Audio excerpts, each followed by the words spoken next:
SoundCartel.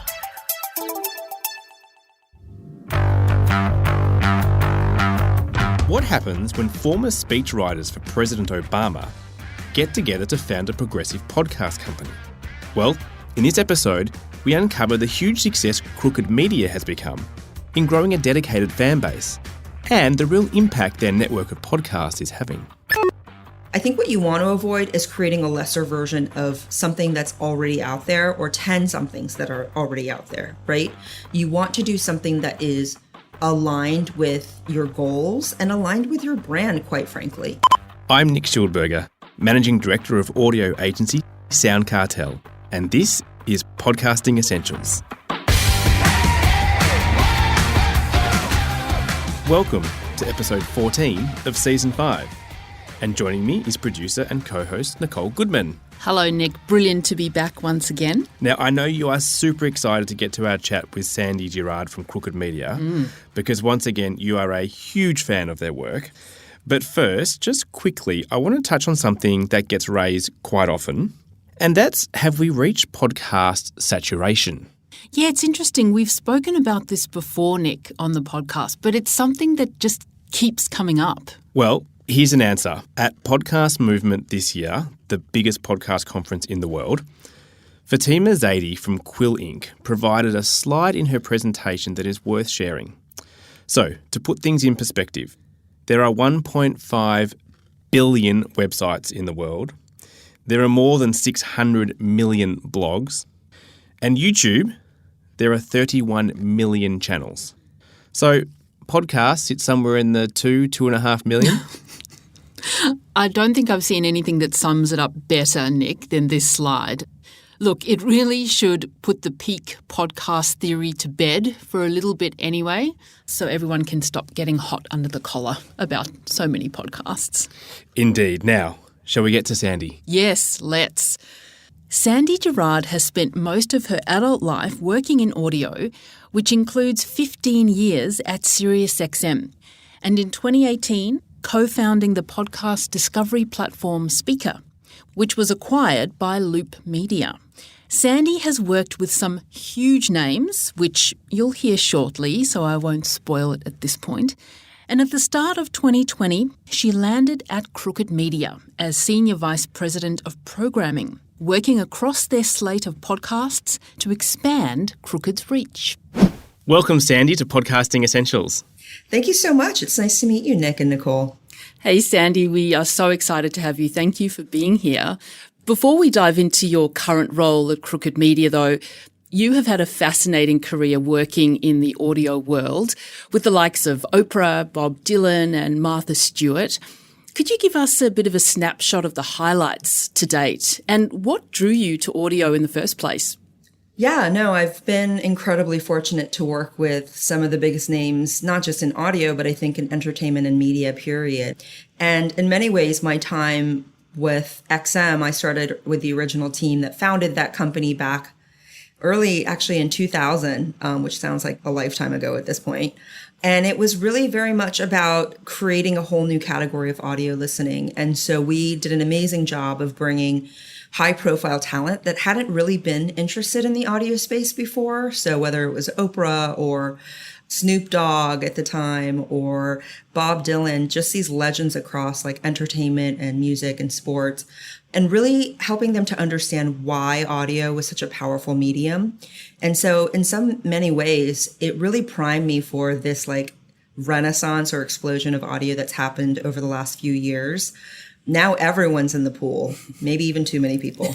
But, you know, it's been an amazing experience in working with these massive brands. You know, one of the highlights for me, and you've seen it a lot in the podcast space, was taking sort of like traditional media. Like Entertainment Weekly is a really great example. They were one of my favorite partners to work with. It's a brand that I loved as a fan, and to bring it to life in the audio format, it was like a really fun creative challenge.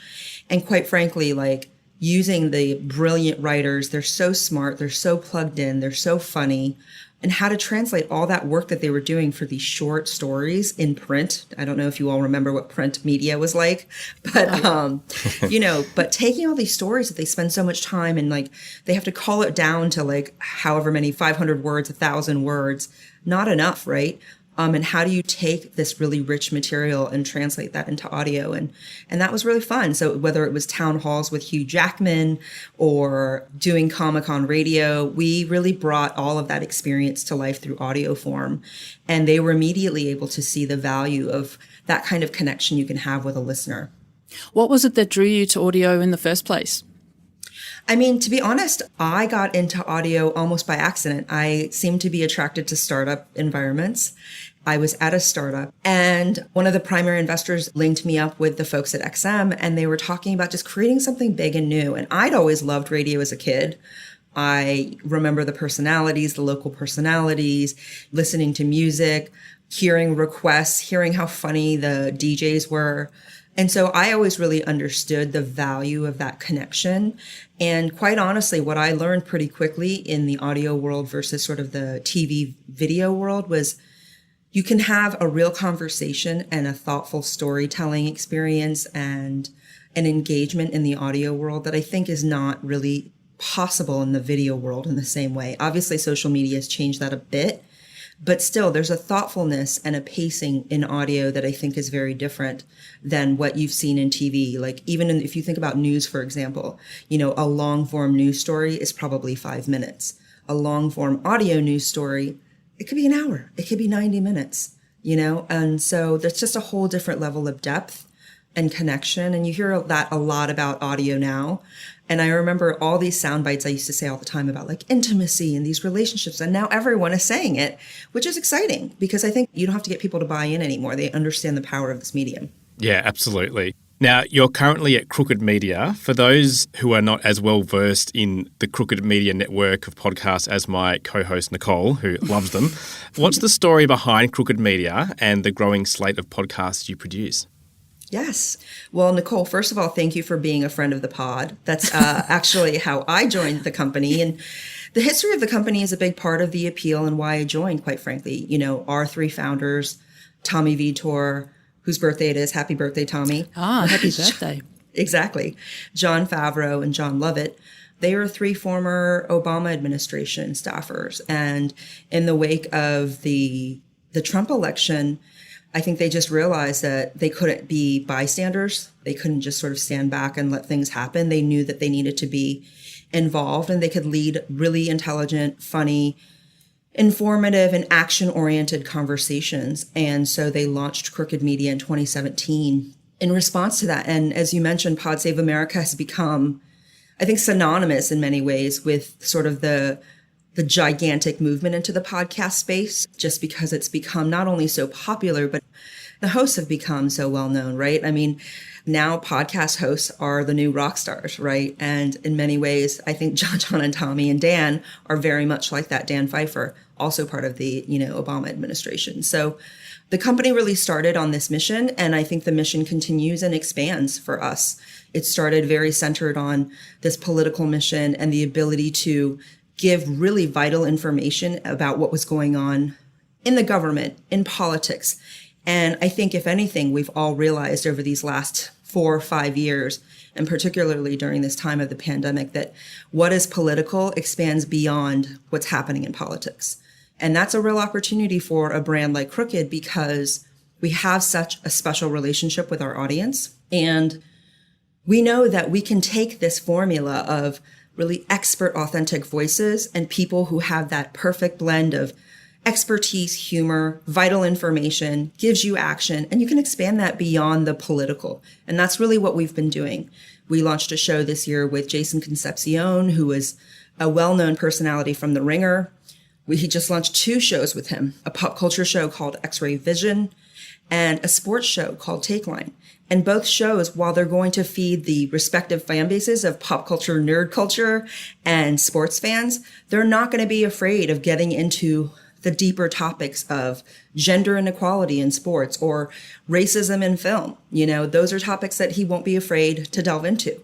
And that's really what makes Crooked so crooked. Now, I believe you fell in love with Pod Save America while wandering the world on your own. But what I'm really interested in is, now that you're on the inside, what's the secret sauce which has seen Pod Save America go from strength to strength since its launch in 2017? Yeah. So I left New York and my big corporate job at SiriusXM in 2016. It was a move that many did not understand, because it's one of those things when you work with the Marthas and the Oprahs and the Andy Cohens and the sort of giants in the business, people are like, that's a dream job. Why would you walk away from that? And truth be told, it kind of felt like I did everything there was to be done in this space, and I felt really burnt out. And so I took a break, and I was fortunate enough to be able to do that. And I traveled for about a year and a half. And in that time, I actually spent a big part of that listening to podcasts. This was in 2016, 2017, when things were really starting to explode. And Pod Save America is a big part of what drew me in. And it was such a great example of what was happening in the podcast space that was very different than the corporate media space, which at that point was just about big names, big brands. We're starting to see that trend in the podcast space now, because as we all know, everything in media is cyclical. But, you know, the Pod Save America show really made me think about just how the potential for audio, and that there's still untapped areas and untapped audiences that aren't really getting what they need. And sometimes they don't even know what they want. Like, you know, who would think that this progressive, like, young media company would become such a breakout star? It's like there were so many circumstances that made all of this possible, and also the execution of what Crooked Media has been able to do. And what I can say is that now that I'm on the inside, I see how much work it takes to fulfill and constantly move this mission forward. And I'm so impressed with not only the team, but the expansion of the mission that I just mentioned, which is like, it's not just about creating this progressive political society. It's about creating a progressive society in general, like creating more equality and justice across the board.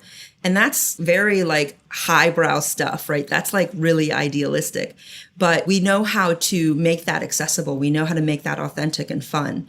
And I think a big part of that is in continuing to deliver on that promise of what we call a no bullshit conversations. Sorry for cursing, but it's just the way we approach all of the content. And I think that is a big part of our secret sauce. It's really about that authenticity. There's no hiding. And I think that's true in many ways of the audio medium. Like, you don't have the hair and makeup and the set and all that distraction.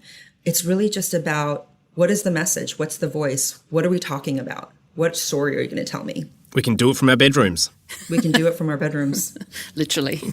Exactly. Well, it feels like the Trump years have driven politics and news to almost a fever pitch, with scandal and new developments almost at every turn. Having started at Crooked Media just after the 2020 election, you had January 6th to report on. What is Crooked's approach to planning and programming in such an unpredictable and fast-changing environment? We literally have a rapid response team internally, a very small team of people who are monitoring the news and things that are happening in politics. And I think one of the unique aspects of Crooked is that we're not just a media company, but we have this whole other part of the organization that is really focused on that mission of the elections and volunteering and getting people active. And so that's one of the special, I think, ties that we have to our fan base that's so unique, is that not only do they listen to our content, but they respond. Like, we even have right now promos, and I'm sure you've heard them, Nicole, promos like urging people on the California elections, right? And so we're a network, even though podcast is radio on demand. That's kind of how I think about it, even though the formats may have expanded and changed. But the history of radio is such that formats have changed and expanded. And to me, like, even though you're not live, you still want to give people the information and you want to fulfill that trust, right? And so we know that Pod Save America is twice a week. So we may not be able to be responding like always live in real time, but I know the network often had special episodes in reaction to major news events. And we're always looking at ways to add more content, whether it's through podcasts or video or digital content, to be responsive to our fan base. Well, Sandy, it's not uncommon for a Pod Save America episode to be over 60 minutes. And now, obviously, and you've referred to this earlier, there's a gravitas to the hosts. Having worked in the Obama administration, they're incredibly smart and knowledgeable, and they each have a brilliant sense of humour and work really well together. But beyond that, what do you think is required to hold listener attention for the duration of the episode? Yeah, I mean, I think that's a great question. Like, oftentimes, whether it's in podcasts or in my time at radio, people would be like, what's the ideal length of a show? And I'm like, 5 minutes less than what the audience hopes it will be. You always want them leaving more. And I think, yes, there are some shows that we have that are quite long, right? Over an hour, some into 90 minutes. And we always want to let the content drive the length, right? When you talk about Pod Save America, whether it is things that are going on in national elections or local politics or major issues, I mean, especially with the pandemic, for example, you want to make sure that you're covering as many of the bases that you can in an episode, knowing that you can't cover literally everything. I mean, otherwise you'd have hardcore history and they'd be like 4.5 hours long, right? And so, you want to make sure that you are continuing to capture that listener. And one of the things that we know for Pod Save America and most of the Crooked shows, to be honest with you, is that people stay. They stay through the ads. They stay through the end. They want more, and that level of engagement is the envy of so many companies, right? Like, you want people to be that engaged. And I think the trick is exactly that. You let the content take the lead and you let the host, like, if they have a passion for the content, most likely that will translate in the delivery of that and the listener will want to stick around. And you just mentioned that listeners stay through the ads, which is great because you're a network. So Crooked Media relies on advertising to monetize its shows, and it's definitely an art form that you've mastered. How do you manage to run several minutes of ads without listeners tuning out? In other words, what makes your ads so engaging? I have to be honest, my fan experience and the experience internally are totally the same, which was because you start to love the host so much, you trust them, you love their sense of humor. You kind of want to know what the banter is going to be like in the ads. And I'm a total sucker for like direct response advertising from people that I like. It's a trusted source. I'm like, oh, you're going to recommend, this Simply Safe? I literally have Simply Safe in my own home. And so I think a big part of it is that when you can turn that ad experience into something that is authentic and something that is trusted and something that's fun and it feels like content and it doesn't just sort of feel like, okay, now it's time to skip 15, 30 seconds past the ads, which, by the way, I do in many other pods. But I think with Crooked specifically, I know that it's been a real key to our success has been advertisers and agencies have been so happy with the performance because exactly that. All of our personalities are able to really translate the ads and their experiences into something that you kind of want to stick around for. It's like those Easter eggs that happen at the MCU Marvel movies, right? You're like, I'm going to stick around because they might say something or show us something really crazy. Yeah, you just can't miss them. You don't want to miss it. But a successful podcast advertising partnership is a two-sided equation that must work for both the podcaster, who doesn't want to alienate its audience, and the advertiser that wants to maximise the impact of their exposure. So how do you get that balance right? Yeah, I mean, I think that our sales team does an amazing job of building these relationships and really being able to play to our strengths. And our strengths are in delivering those authentic voices, those trusted voices, and that mix of humor and information and intelligence. And yeah, I mean, the trend in this space is really interesting to watch, right? Because we really started with the success of the direct response advertising, which is the host read ads. And that really works. And that's been something that is really valuable to the advertisers, to your point. They get great results. They keep coming back. I know that a lot of our advertisers are people who've been with us from the beginning. And I think that in itself is a statement of they're not doing it just because they like us, although we are very likable. They're seeing the results that they want. We see this trend toward more sort of dynamic inserted advertising, and there's space for that. But what you don't want to do is you don't want to kill the goose that lays the golden egg. What's really special about what works in this space. And that's not to say that pre-produced or dynamically inserted ads don't have their place. They certainly do. And I think there's a way to make them more effective. I think it has to feel a little bit somewhat integrated to a degree. I think the best way is when the host kind of does a nice handoff right? There's some kind of integration and a pass off so that the listener doesn't automatically tune out after a segment and then hear a pre-produced ad and think, oh, I'm going to drop out. Like this has nothing to do with anything that's interesting to me. So I think that we're all trying to figure it out in this new world. As you all know, podcasting is still in that sort of nascent phase. We have many years to grow and many miles to go still. And I think as the technology advances and as all of the new data that we're all hoping to see more of, I mean, Crooked has we're very protective of people's privacy and we take that very seriously.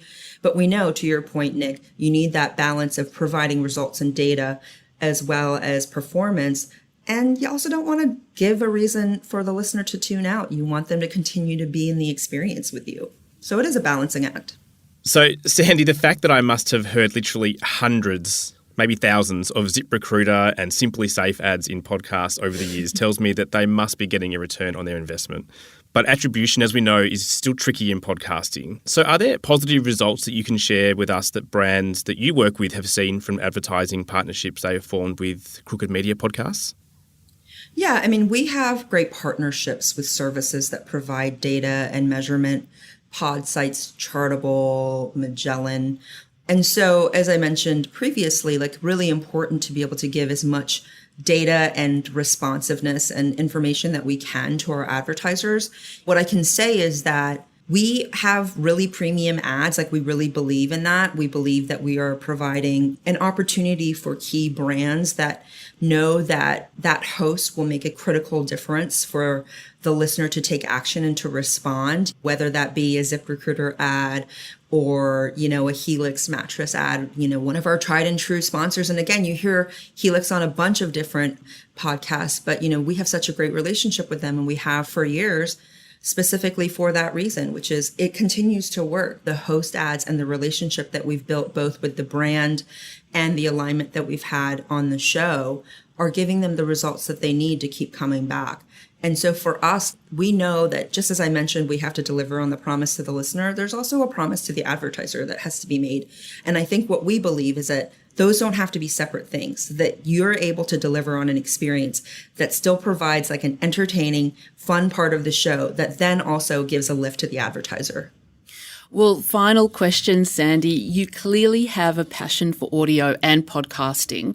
So what's your advice to brands who are listening right now that haven't dipped their toe in the water just yet? I think my advice would be to really know what you're trying to accomplish. I think there are different goals that brands have when they're trying to get into the audio space, right? Is it monetization? Because that's a tough challenge, as you all know. Is it about a brand extension? Is it about just having something really creative out there? And understand the landscape. Yes, it's evolving quickly. Yes, there are a lot of people in it. I think what you want to avoid is creating a lesser version of something that's already out there or 10 somethings that are already out there, right?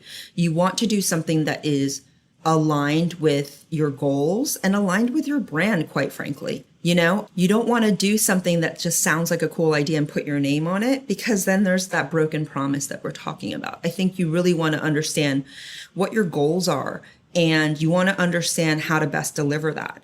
And perhaps that's by actually redefining the format of what you're trying to do. Maybe it's a short cast. Maybe it's something that's delivered in a really different but short, impactful way. What is the cadence of that message that you're trying to deliver? Who are you trying to reach? I think we're going to start to see a lot of changes in this space and a lot of experimentation, or at least I hope so. Even with all this consolidation, I hope that the creativity doesn't stop. And I hope that it still is a little bit of the Wild Wild West, because I think that's part of what makes it fun. We're still inventing the space. And I think brands have an opportunity to still do that. We couldn't agree more. Thank you so much, Sandy, for joining us on Podcasting Essentials, and all the very best with Crooked Media. Oh, thank you. This was so fun. Yeah, I love it. And I can't wait to come back to Australia and visit. Thank you so much. So, Nicole, now that Trump is gone and Crooked Media won, are you still listening to Pod Save America? Well, Nick, it's not quite that simple. And they do also give Democrats a shellacking when they need it. So, look, the truth is, Nick, they won the battle, but the war still rages on. And yes, I do still listen. Good to hear. Now, Sandy perfectly summed up the power of podcasting to make an impact if you're authentic and can find an audience that relates to your content. And Crooked is having a deep impact beyond their podcasts as they call for people to take action like turning out to vote, which is hugely important so people feel they can make a difference. And look, it's the same with their ads. Their audience trusts the network and the hosts, which is a huge drawcard for advertisers. And for me, there's really very few examples of host-read ads that are done better than Crooked Media and Pod Save America. And given that many of their episodes are on the longer side, 60 to even 90 minutes, the advice from Sandy is worth repeating. Always let the content drive the duration. And she went on to say that you should make your podcast perhaps 5 minutes less than what your audience hopes it will be. Exactly. Leave them wanting more, Nick. And on that note, that's all we have time for on this episode of Podcasting Essentials. Thanks, Nicole, for joining me as always. My pleasure. It's been glorious. Thank you, Nick. For more about us and how we can help you produce a podcast, you can visit soundcartel.com.au or our socials at SoundCartelAU. From the team at SoundCartel, thanks so much for listening.